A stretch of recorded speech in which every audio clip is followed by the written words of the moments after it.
Bismillahirrahmanirrahim. Assalamualaikum warahmatullahi wabarakatuh. Alhamdulillah, salatu wassalamu ala rasulillah, Sayyidina wa maulana Muhammad bin Abdullah wa ala alihi wa sahbihi wa mawalah, la hawla wa la quwata illa billah. Wa qala rabbi syrah li sadri wa yassir li amri wa hlul 'uqdatam min lisani yafqahu qawli. Amma ba'd. Hadirin saya hormati, kita lanjutkan ngaji kita bersalatul muawanah. Kita belajar bagaimana kita mendidik karakter pada diri kita, pada keluarga kita, bahkan kepada orang-orang terdekat kita, kepada umat Islam, kaum muslim muslimat, agar makin berakhlak pada diri kita sendiri, berakhlak kepada Allah SWT dan berakhlak kepada makhluk-makhluknya. Jadi yang saya hormati, sebelum mulai kita baca surat Al-Fatihah, diniati doa, mudah-mudahan diiringi hidayah oleh Allah SWT. Juga didoakan semoga teman-teman kita yang sedang sakit, mudah-mudahan lekas sembuh, dan sedang menghadapi masalah, semoga lekas mendapatkan solusi pemecahan. Ala hadhihi wa ala kulli niyatin shalihah wa ila hadratin nabi sayyidina Muhammadin sallallahu alaihi wasallam thumma ila ruhil sayyidina Habib Abdullah bin Alawi al-Haddad wa in hadra habizana abdul aziz sayyidina wa abaina wa ummatina wa jami'a asatidina anna Allah darsham birrahmah wal maghfirah iskunu fil jannah wa yunawwiru dharaihahum wa yud'u alaina bi barakatihi wa anwari ma'lumi bid din wa dunya wal akhirah jami'an kubur Fatihah. A'udzu billahi minasyaitonir rajim. Bismillahirrahmanirrahim. Alhamdulillahi rabbil alamin. Arrahmanir rahim. Maliki yaumiddin. Iyyaka na'budu wa iyyaka nasta'in. Ihdinas siratal mustaqim. Siratal ladzina an'amta 'alaihim ghairil maghdubi 'alaihim waladdallin. Amin. Baik, pada kesempatan ini kita sudah selesai membahas tentang bagaimana menyusun akidah kita ikuti bagaimana akidahnya para nabi, para rasul, bagaimana percaya mereka kepada Allah Subhanahu wa taala tanpa ada keraguan sedikit pun. Sedangkan kita sehari-hari karena dijejali dengan berbagai fakta yang melatih pikiran kita bahwa sesuatu itu pasti begini, kalau begini malah begitu, apalagi kita sebagai orang sains dan teknologi, seringkali fakta-fakta itu mengelabui apa yang seharusnya kita yakini iman kepada Allah Subhanahu wa taala. Akibatnya kalau nggak cocok dengan logika kita, wah itu berarti Allah terpaksa, wah itu mungkin akhirnya nggak mengimani kepada Allah Subhanahu wa taala. Nah, kalau kita sudah melatih iman kita sebagaimana imannya para anbiya, para mursalin, para rasul, para aulia, insya Allah nanti kita bisa menyesuaikan sedikit demi sedikit dan dalam bertindak, berucap, bersikap kita bisa meniru bagaimana Rasulullah SAW melakukannya. Oke, banyak yang gabung harus mencet view. Oke, kita lanjutkan. Ya ini yang sebelumnya ya, bahwa banyak orang yang akhirnya sudah belajar ilmu tasawuf, bagus sekali, bisa makin lembut hatinya, harusnya sih, tapi karena belajar ilmu tasawufnya sebagai pelajaran saja, akhirnya nggak jadi sufi. Padahal banyak orang yang hanya kepingin mencicipi tasawuf ini sudah meluangkan waktu banyak, sudah meluangkan dana banyak, tapi hanya sekedar mencicipi, tidak ingin segera menjadi. Nah, kalau menjadi begitu, maka yang ini diinginkan jadi tercapai. Sebagaimana ilmuwan-ilmuwan Islam banyak sekali. Jadi ilmu yang dia pelajari sekedar sebagai pengetahuan keislaman. Kalau teman nggak percaya, coba hadir kalau ada muktamar NU, muktamar Muhammadiyah, muktamar organisasi-organisasi Islam, itu biasanya banyak sekali orang-orang dari luar negeri yang hadir di situ yang ternyata bukan Muslim. Tapi kalau ditanya tentang itu, wah kuat sekali. Misalnya sejarah tentang NU kuat sekali dia bisa. Bagaimana Muhammadiyah NU bisa menjelaskan tentang Muhammadiyah. Belum dengan organisasi-organisasi Islam di tanah air kita kuat sekali dalam menjelaskannya. Tapi juga sembahyang, nggak puasa Ramadan, karena memang tidak Muslim.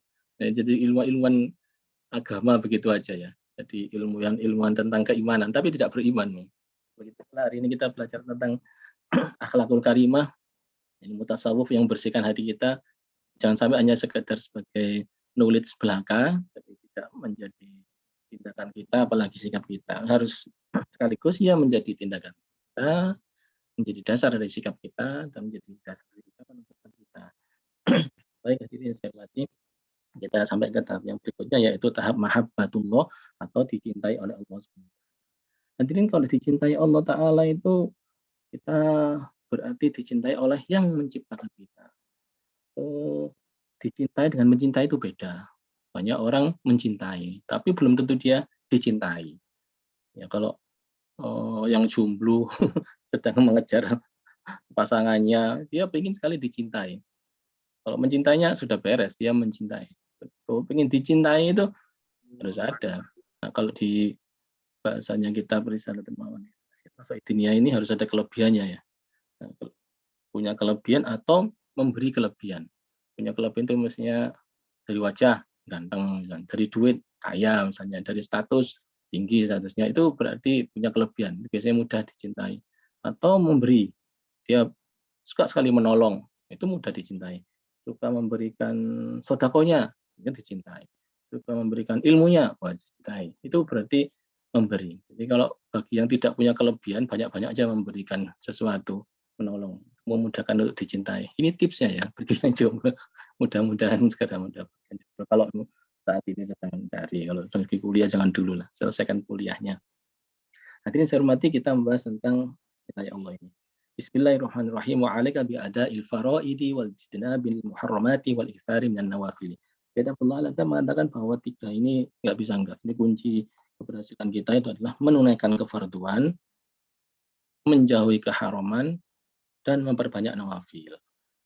Menunaikan kefarduan ini kayaknya sepele, tapi ini justru kunci seseorang itu dicintai oleh Allah Ta'ala. Sehebat apapun seseorang ya, punya wirid dan apapun, punya amalan sehebat apapun, tapi kalau dia tidak menunaikan kefarduan, kewajiban, sudah itu di luar pagar itu. Nggak sholat misalnya, sudah. Walaupun dia sakti mandraguna, tapi dia nggak sholat. Kalau ditanya sholat, kok nggak? Sama nggak pernah sholat, sholat di atasnya daun, bahasa Jawanya. Dauri godong, itu saking merasa dia sudah sangat sakti mandraguna. Nggak bisa, tetap harus menunaikan fardu. Sebentar lagi puasa Ramadan, tetap harus puasa Ramadan. Saya dulu waktu kuliah itu pernah punya teman yang religius banget. Kalau cerita agama itu molip sekali. Waktu puasa Ramadan kita lewat di situ loh, ternyata dia lagi rokokan di luar, lagi duduk-duduk di ya dekat pintu gerbang. Ngapain anak rokokan di bulan Ramadan? Dia berarti wajib nabil harumatnya nggak beres. Dia tidak menjauhi keharaman. Jelas-jelas wajib puasa, jelas-jelas dilarang makan minum berdasarkan puasa. Ini malah rokok. Hanya karena dia merasa tidak tahu mengapa difardukannya puasa. Dia bilang gitu. Kita tanya, kenapa kamu kok? Nanti ngomong kadang melip sekali dalam hal agama itu. Terus kayak langit bumi itu dihabisin dan ceritanya itu. Tapi ternyata ya gak poso, gak sembahyang. Itu jauh dari pagar ini. Kita padahal ditarget oleh Allah Ta'ala wajib melaksanakan kewajiban-kewajiban fardu. Apalagi nanti Ramadan kita biasanya zakat. Zakat paling gampang zakat fitrah. Semua orang zakat fitrah. 2,7 kilogram. 2,7, 2,5, 2,5. Tapi ya banyak para ulama menyatakan bukan 2,5, 2,7 minimal. Itu beras. Gampang sekali semua orang mendengarkan. Tapi bagaimana dengan zakat mal? Begitu zakat mal itu dihitung, biasanya mulai ragu.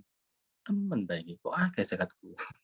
Karena kan setiap 1.000 dia Rp25. Kalau 1 juta duit tabungannya 25.000 lumayan. Tapi kalau udah 1 M 25 juta ya. 10 juta itu agak gak didik.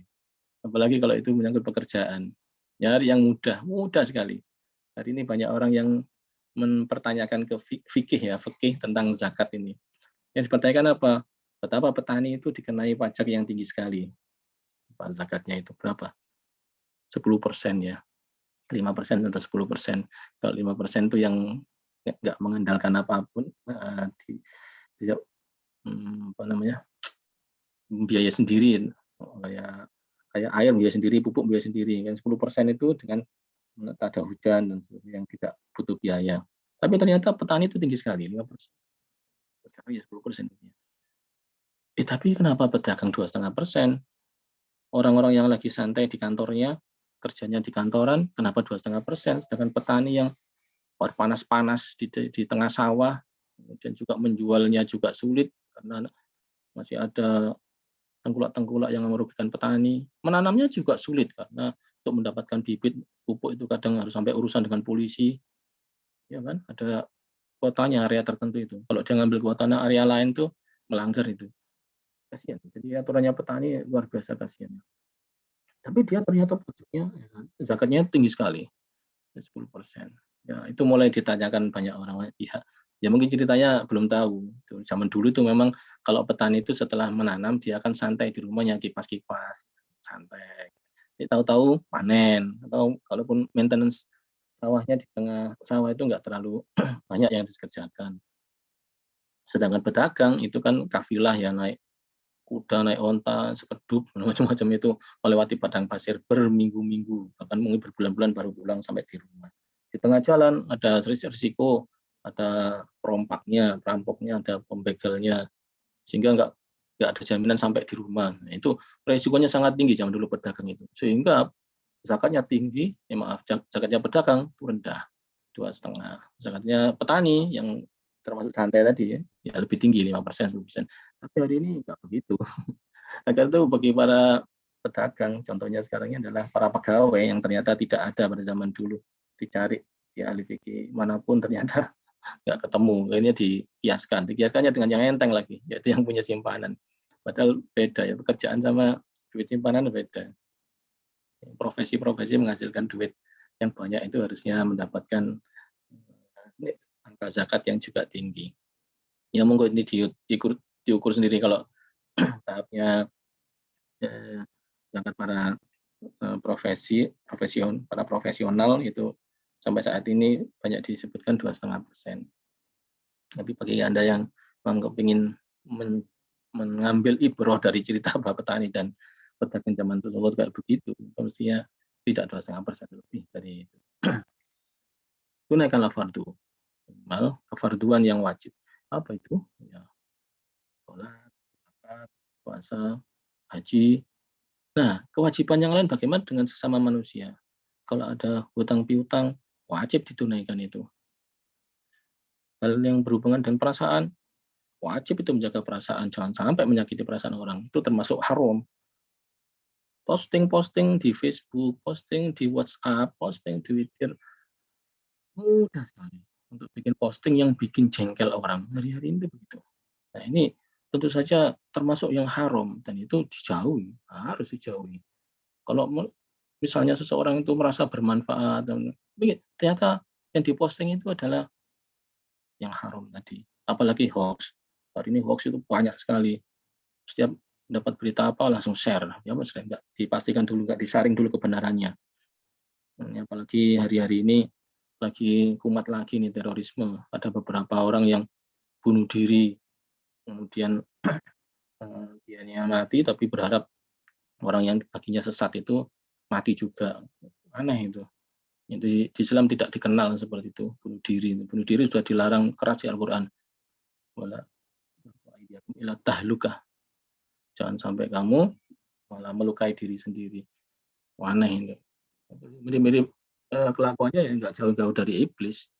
Karena iblis itu ingin orang itu sesat-sesatnya dan akhirnya mati masuk neraka. Kalau sudah di neraka nanti menemani iblis. Karena sumpahnya iblis pada zaman dahulu ketika dia dikeluarkan dari surga, iblis langsung bersumpah akan mencari teman sebanyak-banyaknya dari anak cucu Nabi Adam.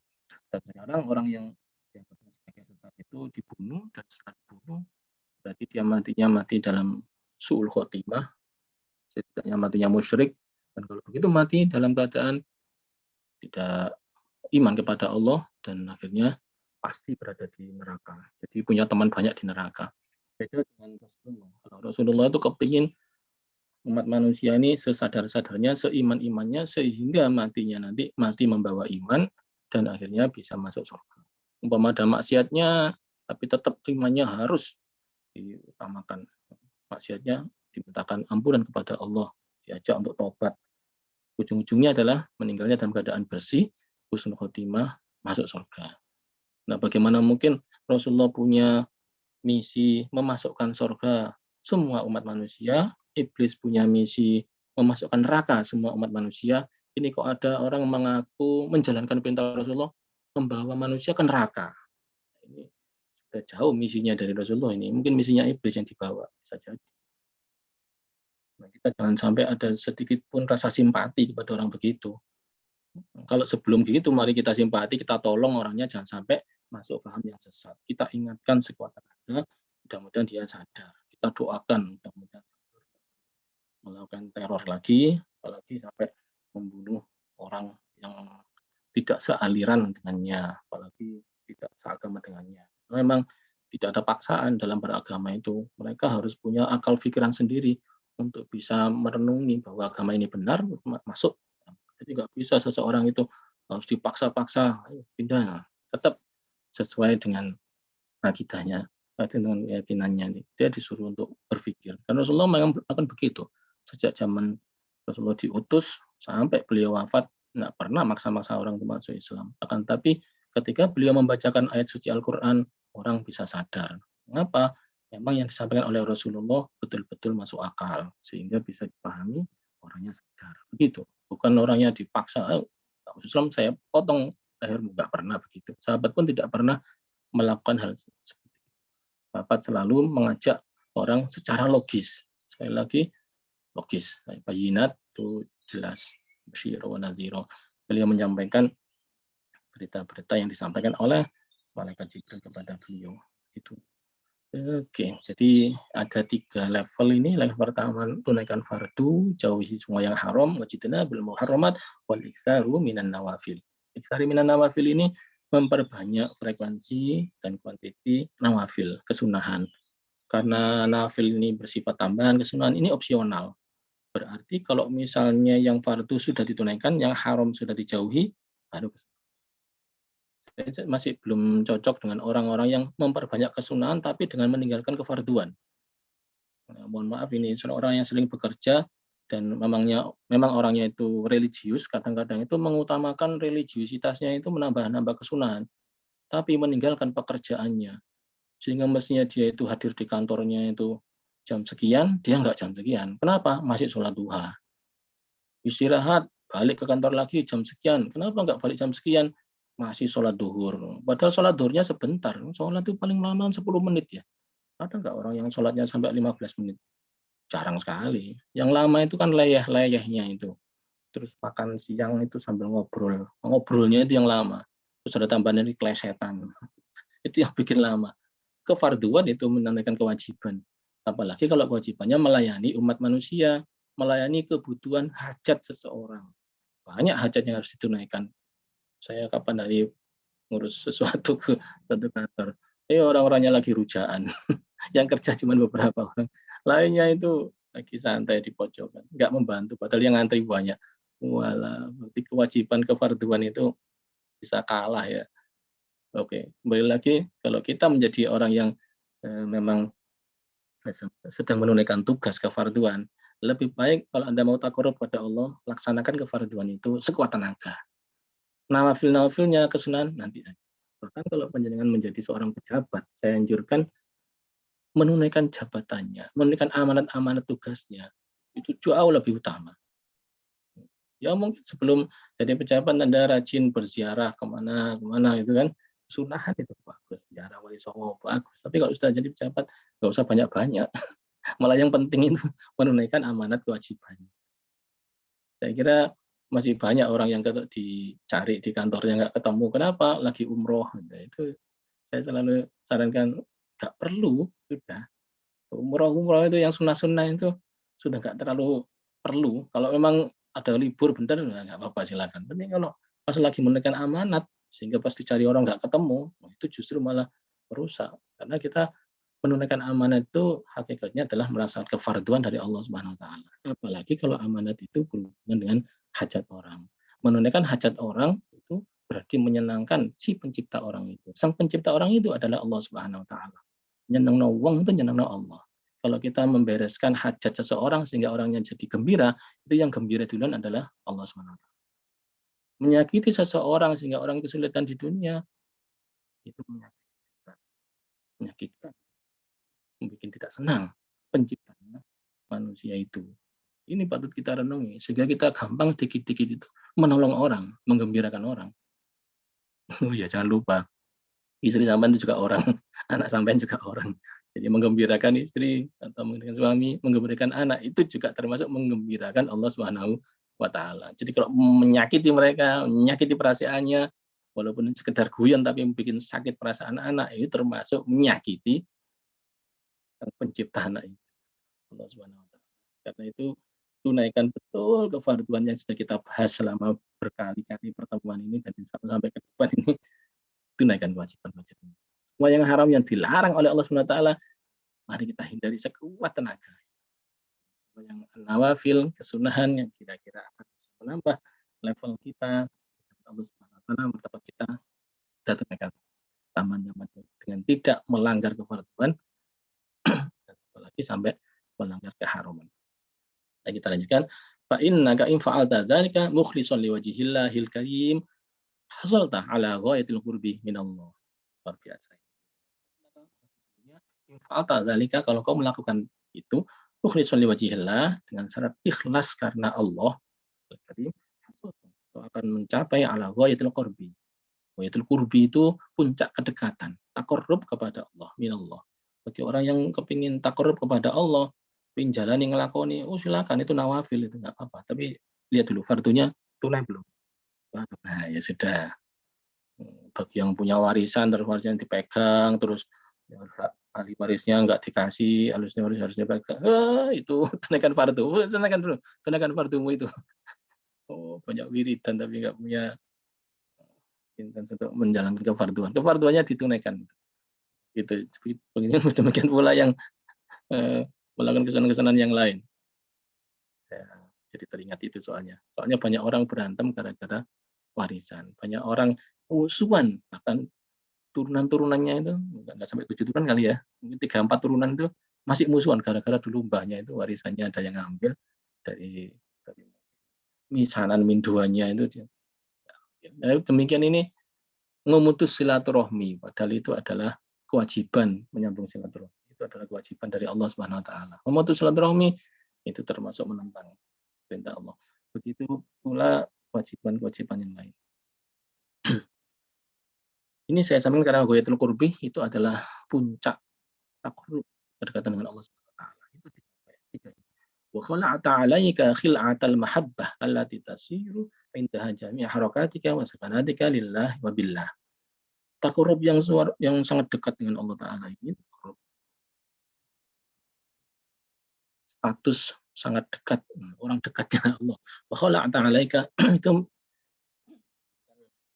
menjadi sebab mendapatkan pakaian khil'ah. Khil'ah itu dipakai, pakai itu diatributi. Atribut namanya khil'atul mahabbah, atribut mahabbah. Kalau tidak ikhlas hanya karena Allah, puncak kedekatan dengan Allah akan dicapai. Maka dia dikaruniai atribut mahabbah.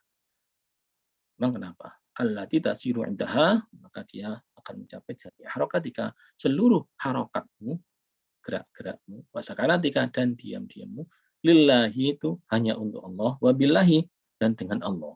Dengan Allah berarti disertai oleh Allah, ditolong oleh Allah. Lillahi hanya untuk Allah, wabillahi ditolong oleh Allah Subhanahu wa taala. Hadirin saya hormati, berarti orang-orang yang mau mendekatkan diri kepada Allah Subhanahu wa taala sehingga dicintai oleh Allah taala, itu ya sudah tiga ini, tunaikan fardunya, jauhi haramnya dan perbanyak kesunahan-kesunahannya. Maka nanti ketika dia bergeraknya itu lillahi ta'ala.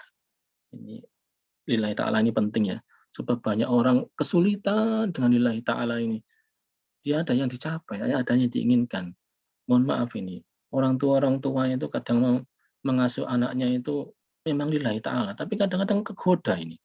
Misalnya anaknya nakal sedikit aja, tidak nurut sedikit aja, padahal tidak nurutnya itu apa sih? Sepele sekali. Misalnya disuruh menyapu halaman, tidak menyapu halaman, sedikit sekali.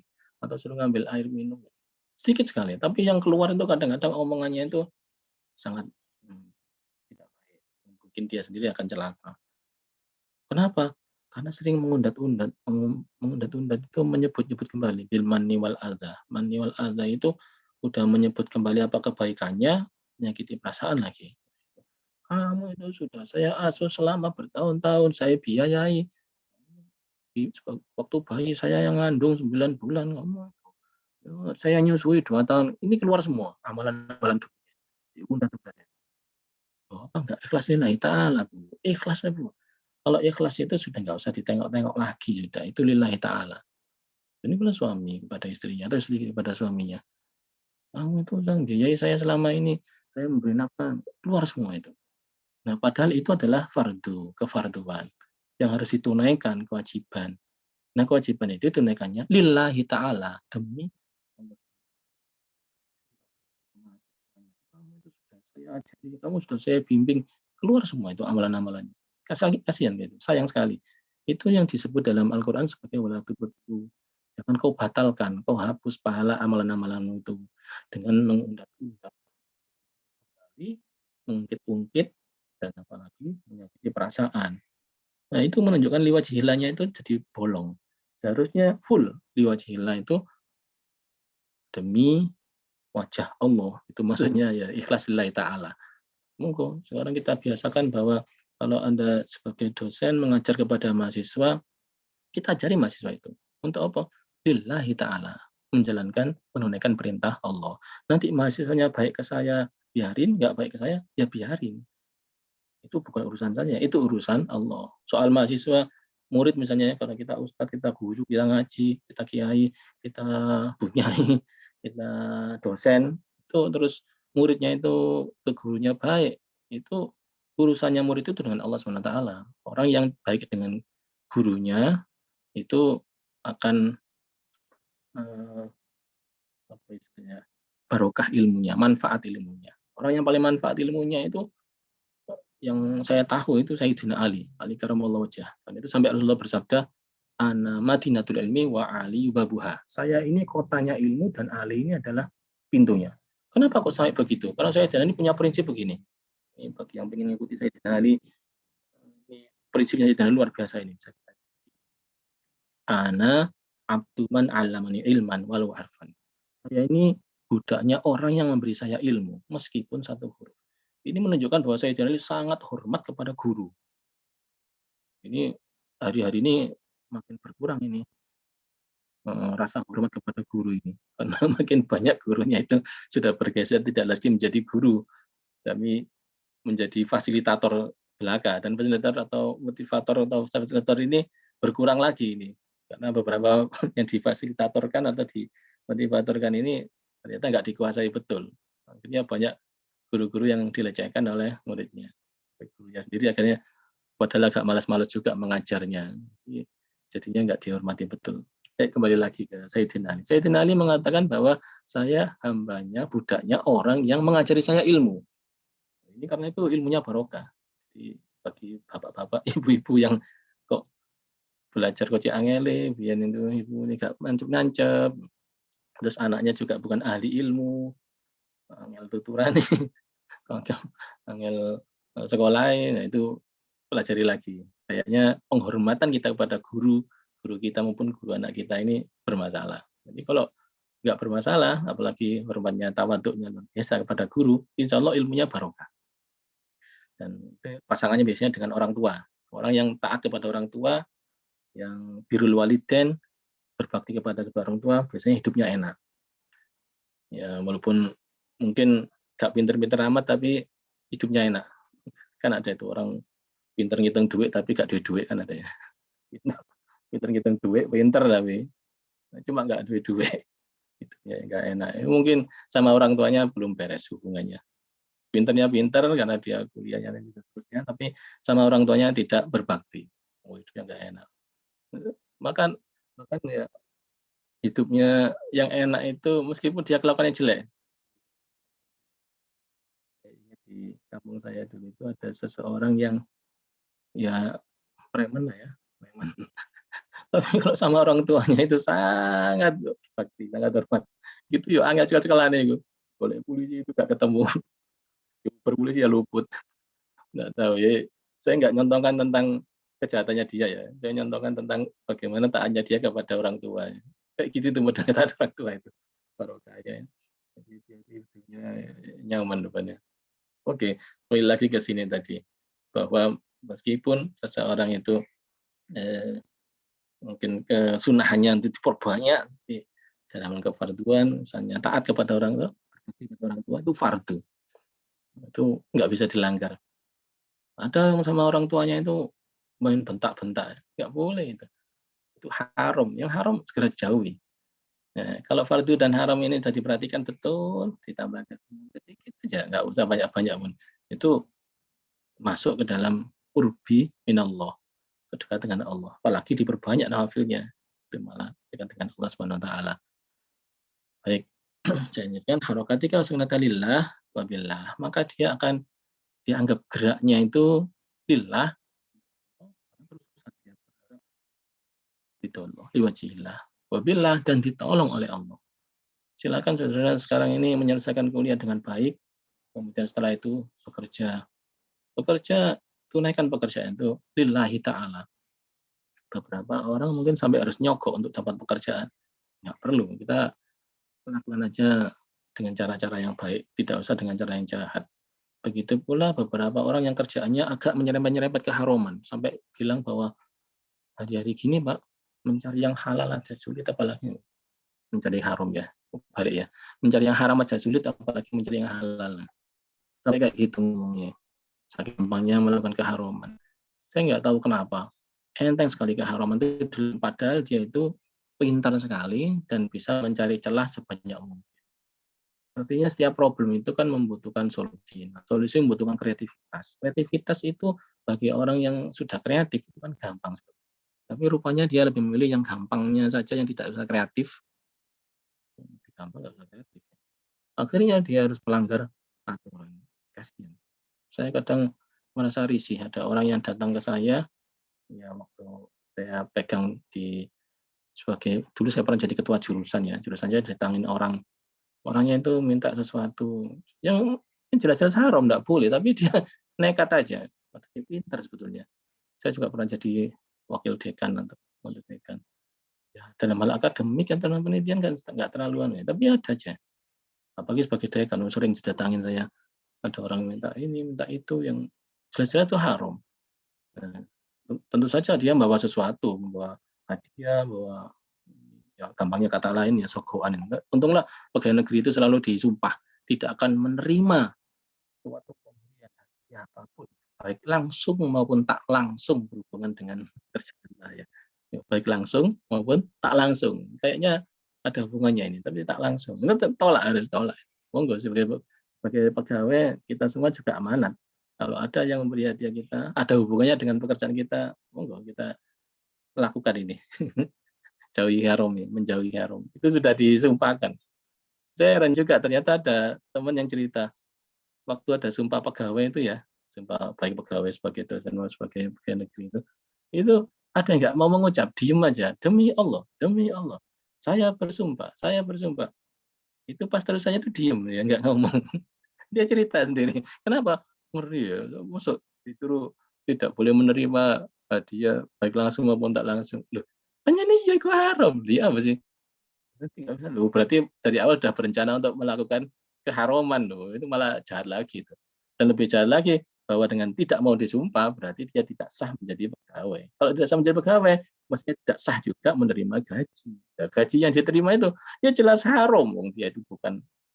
Jadi ada hak, ada kewajiban. Dia kewajiban nggak menunaikan, haknya diambil. Ya, tentu saja dia langsung paham bahwa oh iya, harus bersedia sumpah itu, karena itu hubungannya dengan profesionalisme pekerjaan. Jadi pekerjaan apapun ya, jangan dikira hanya sebagai guru atau sebagai dosen itu jauh dari korupsi ya. Itu ada aja kemungkinan, tapi kita harus berusaha supaya tidak sampai menyentuh itu. Apalagi sebagai pengajar, kejujuran harus sangat diutamakan. Saya pernah mengatakan kepada salah satu orang yang menggoda tadi itu, gini loh Pak, saya ini guru, saya ini dosen, harta termahal saya adalah kejujuran.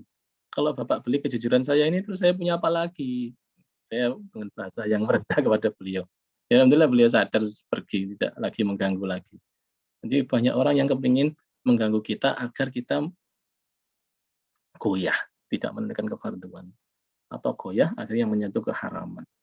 Enggak apa-apa ini, enggak akan ada yang tahu kok Pak, tenang aja.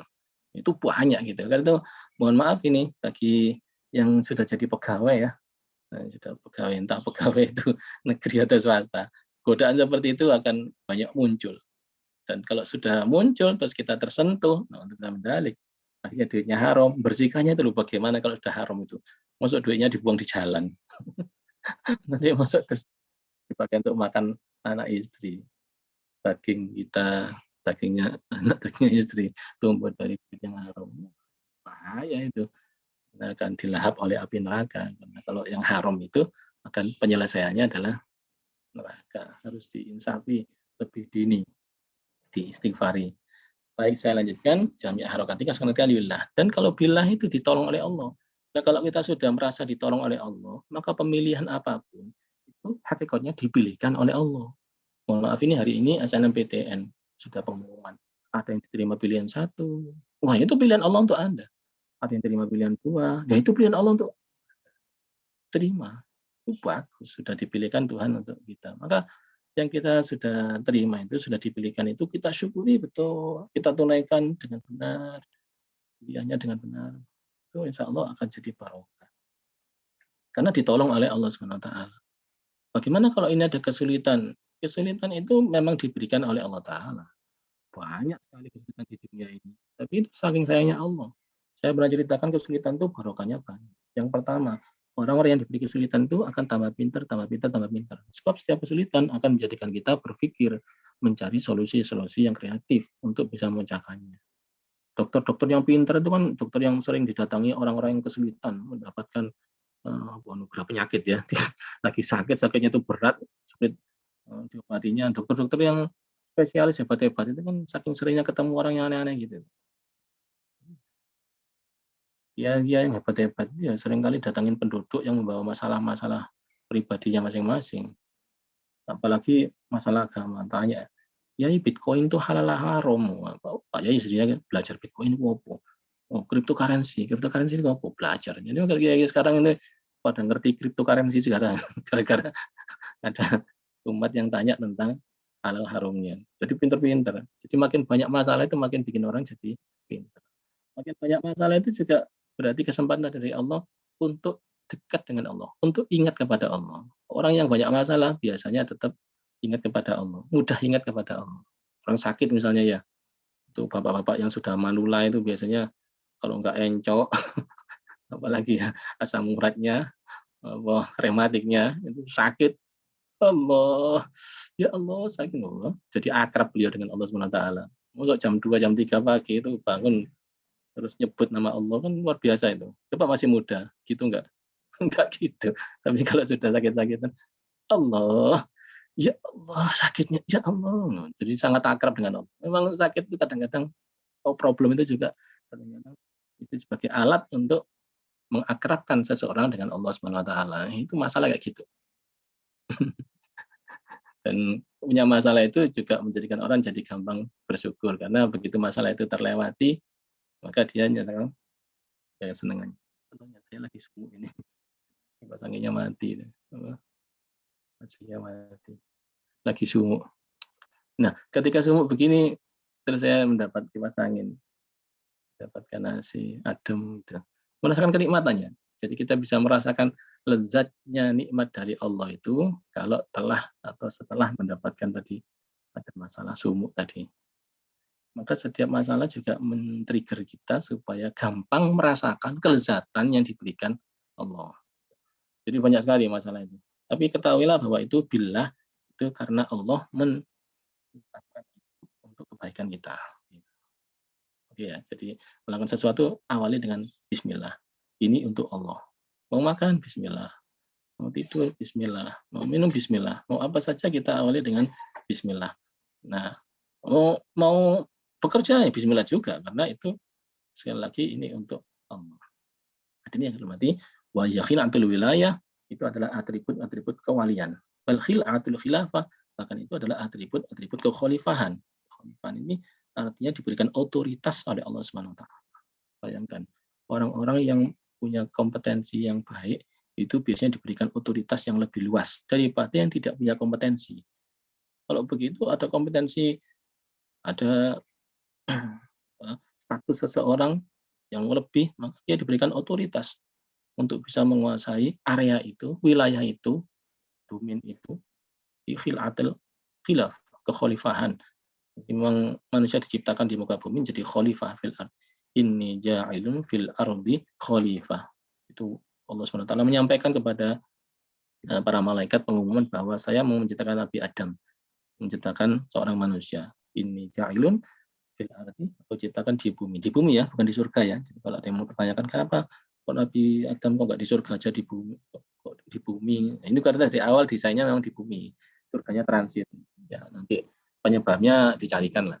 Salah satunya penyebabnya yang paling gampang adalah ya melanggar tadi itu bahul di. Tapi planning dari awal desain di blueprintnya adalah fil ard di bumi.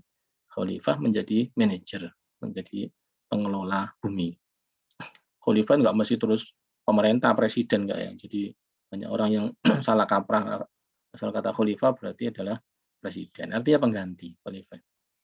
Pengganti Allah di muka bumi, yaitu yang mengelola bumi ini atas perintah Allah. Khalifah.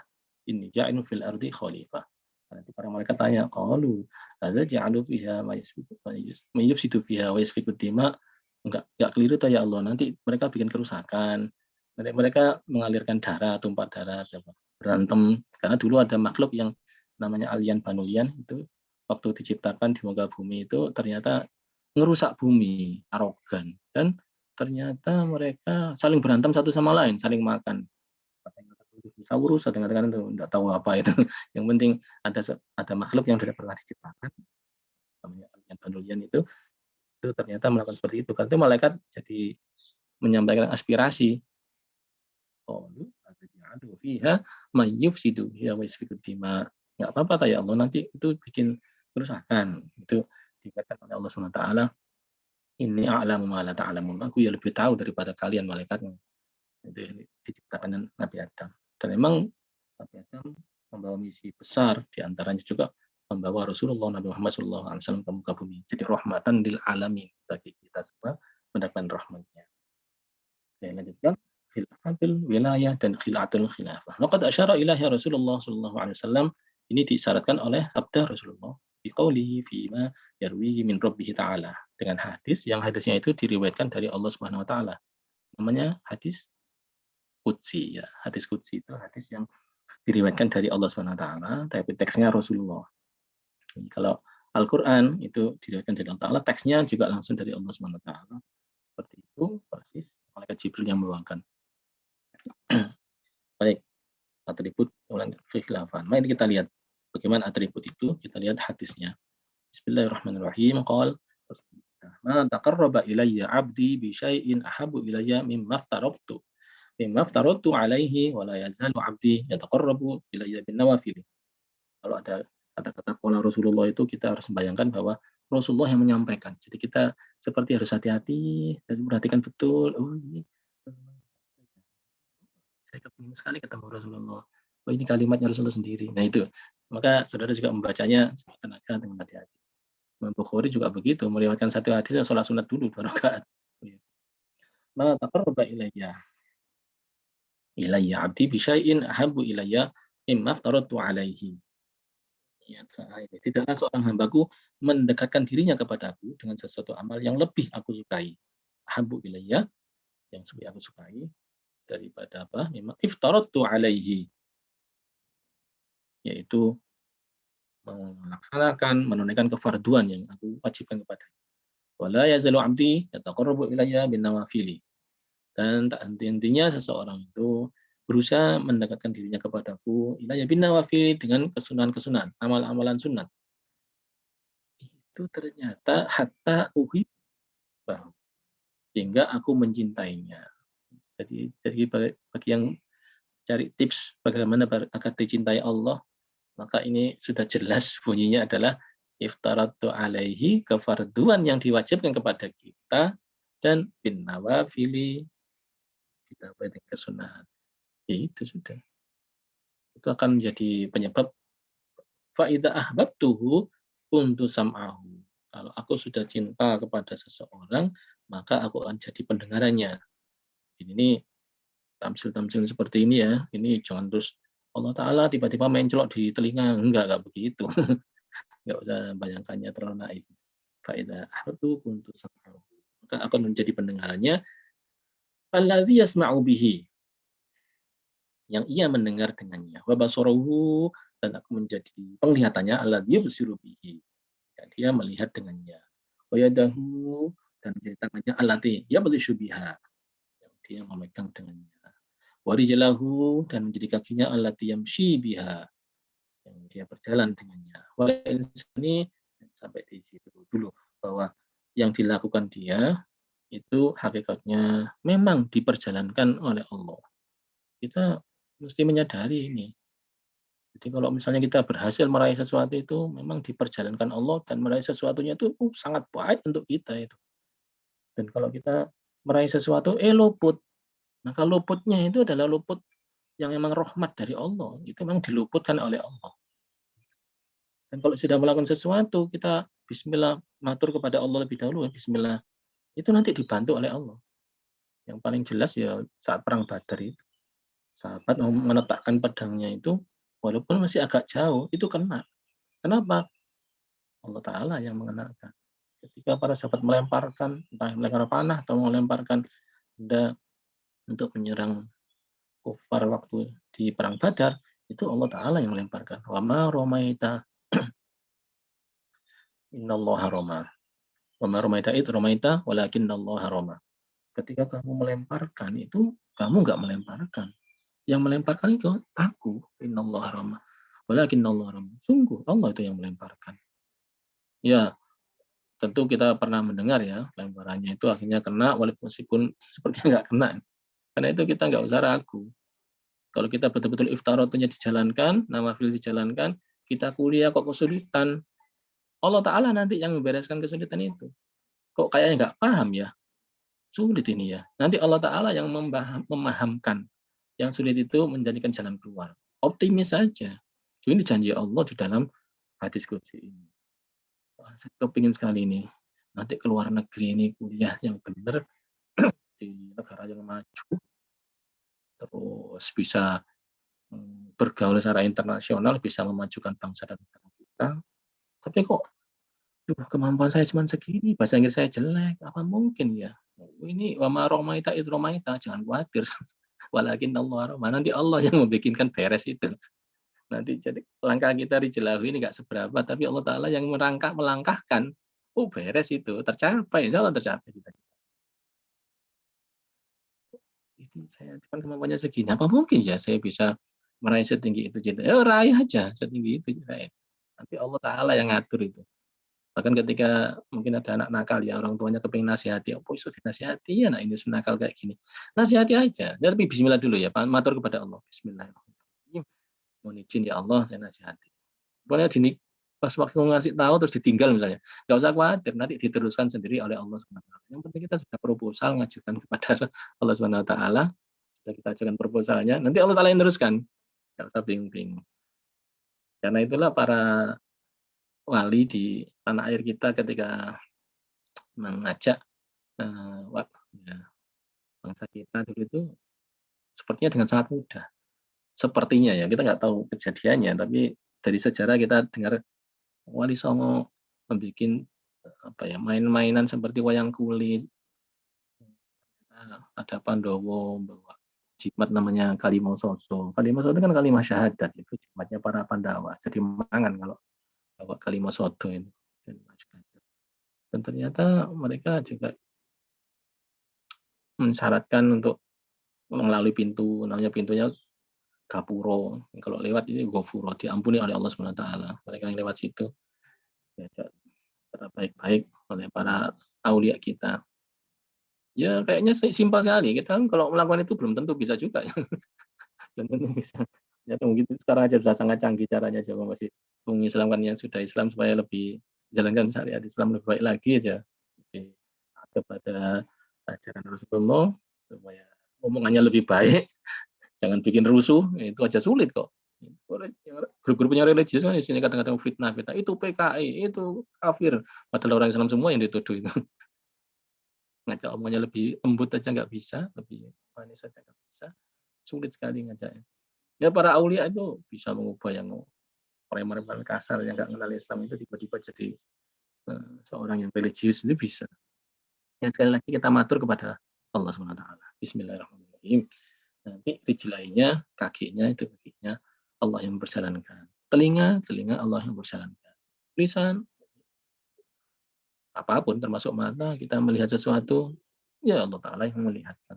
Itu sehingga ditolong setiap langkah itu. Maka lanjutnya wala in sa'alani la u'tiyannahu. Kalau dia minta kepadaku, aku beri. Wa in ista'adzani la u'tiyannahu. Kalau dia minta perlindungan, aku lindungi. Kama taraddadu fi syai'in ana fa'ilu. Taraddudi fi qabdi nafsi. Tadi al-mu'min yakrahul maut. Dan menjadi supaya dan aku tidak pernah ragu dalam sesuatu yang aku lakukan seperti raguku dalam mencabut nyawa hambaku yang mukmin. Karena mematikan dia tidak menyukai kematian. Memang yakrohu al-mauta. Dia nggak suka mati. Wa ana akrohu masa atahu wala ubat dan wala buddha lahu minhu. Bagaimanapun ia harus mati. Ketika datang ajalnya, kasihan, nggak mentolo sebenarnya, nyabut nyawanya. Tapi dia memang sudah saatnya harus mati. Tapi bagi orang itu sendiri, memang matinya tidak suka. Tapi kalau pas pada saat dicabut nyawanya, dia itu pasti akan suka. Kenapa? Karena dia sudah merindukan Allah Subhanahu wa taala dan saatnya bertemu dengan Allah Subhanahu wa taala. Tentu saat-saat pertemuan bagi yang dirindukan itu adalah saat yang indah. Karena itu banyak yang mengatakan bahwa para ulama ketika meninggal dunia itu beliau gembira sekali. Gembira itu diekspresikan gembiranya ya, disampaikan.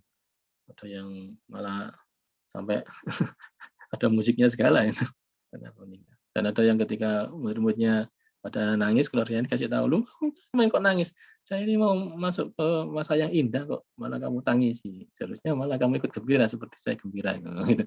Karena itu kalau ada acara haul kadang-kadang itu ada terbangannya, itu senang. Karena dia para aulia itu juga ketika bertemu dengan Allah Subhanahu wa taala dalam kondisi senang, maka kalian semua sebagai santrinya juga harus ikut senang, sebagai keluarganya juga harus ikut gembira. Soalnya beliau juga gembira. Baik, wa nakrahu masa'at wala budda minhu, dan mereka meskipun wafat tapi mereka akan gembira ketika diwafatkan bertemu dengan Allah Subhanahu wa taala. Hadis riwayat Imam Bukhari dari sahabat Abi Hurairah radhiyallahu anhu. Jadi saya hormati, dicintai oleh Allah Subhanahu wa taala menjadi tujuan kita. Kalau dicintai sudah beres. Ada yang mengatakan bahwa kalau masuk neraka itu gimana? Padahal dicintai oleh Allah. Ya nggak mungkin orang dicintai Allah kok masuk neraka. Tapi seandainya masuk neraka, seandainya ya tidak ada apa-apa. Malaikat Malik itu aja tiap hari tinggalnya di mana? Di neraka. Ya nggak apa-apa gitu, merasa dingin. Rasulullah juga pernah survei ke neraka. Ya nggak apa-apa itu pulang-pulang ya nggak luka bakar, nggak ada apa-apanya kan. Karena Rasulullah memang dicintai oleh Allah. Kalau dicintai itu beres. Mau diapakan aja beres. Dan lebih penting lagi di dunia ini, ketika kita punya rasa cinta kepada Allah SWT, maka dikarunia apapun menjadi karunia yang agung. Jika sedikit terasa banyak. Oh yang ngasih itu kita cintai. Dikasih yang nggak enak, umpamanya akan terasa lezat karena yang memberi adalah dicintai, kita cintai. Ya, begitu seterusnya sehingga status sebagai dicintai oleh Allah Subhanahu wa taala ini sebisa mungkin kita usahakan. Lakoninya tiga tadi itu. Disimpulkan, pertama kita tunaikan seluruh kefarduan wajib yang lakukan wajib pada Allah maupun wajib pada sesama manusia, kita tunaikan semua. Termasuk kewajiban kepada anak, kewajiban kepada istri, kewajiban kepada tetangga, kewajiban kepada pekerjaan kita, kewajiban kepada customer kita, kewajiban kepada yang kita layani, itu semua kewajiban-kewajiban harus ditunaikan. Dan kedua, menjauhi semua yang haram, yang menyakitkan perasaan, yang haram itu zatnya haram maupun statusnya haram, makanan-makanan yang haram, bukan karena ada babinya segala, tapi duit yang dipakai untuk beli makanan itu juga harus diperkirakan, harus dipikirkan haram tidak haram. Kalau haram tinggalkan lagi. Yang terakhir menambahkan kesunatan yang bisa menambah kedekatan kepada Allah Subhanahu wa taala. Demikian nanti kita hari ini mudah-mudahan bermanfaat. Kita akhiri dengan berdoa. Bismillahirrahmanirrahim. Alhamdulillahirabbil alamin. Allahumma shalli wa sallim ala sayyidina Muhammad wa ala alihi wa sahbihi ajma'in. Alhamdulillahirabbil alamin. Allahumma inna nas'aluka al-'afwa wal 'afiyah wal mu'afata ad-da'imah fid dini wad dunya wal akhirah. Allahumma inna nas'aluka 'ilman nafi'a wa rizqan wasi'an halalan wa rizqan thayyiban wa waladan shalihan wa 'amalan mutaqabbala. Rabbana la tuzigh qulubana ba'da idh hadaytana wa hab lana min ladunka rahmah innaka antal wahhab. Rabbana atina fid dunya hasanah wa fil akhirati hasanah wa qina Muhammad wa ala alihi wasallam. Subhana rabbika rabbil izzati amma yasifun wa salamun alal mursalin walhamdulillahi rabbil alamin. Assalamualaikum warahmatullahi wabarakatuh. Waalaikumsalam warahmatullahi wabarakatuh. Warahmatullahi wabarakatuh. Ada yang tanyakan dah hari ini? Kalau enggak ada, itu sudah. Enggak ada, misalnya kan? Baik, begitu. Terima kasih Mas Amri, operator hari ini. Oh, ada Pak. Terima kasih, Bro. Nanto juga. Pak Nanto sehat? Alhamdulillah sehat. Mengerti sehat. Pak Katok. Baik, saya tak pamit kalau Jelas gitu. keterangannya. Nggih, Assalamualaikum. Waalaikumsalam wabarakatuh. Turun, Prof. Matur nuwun, Yai. Sami-sami, Bu. Nggih.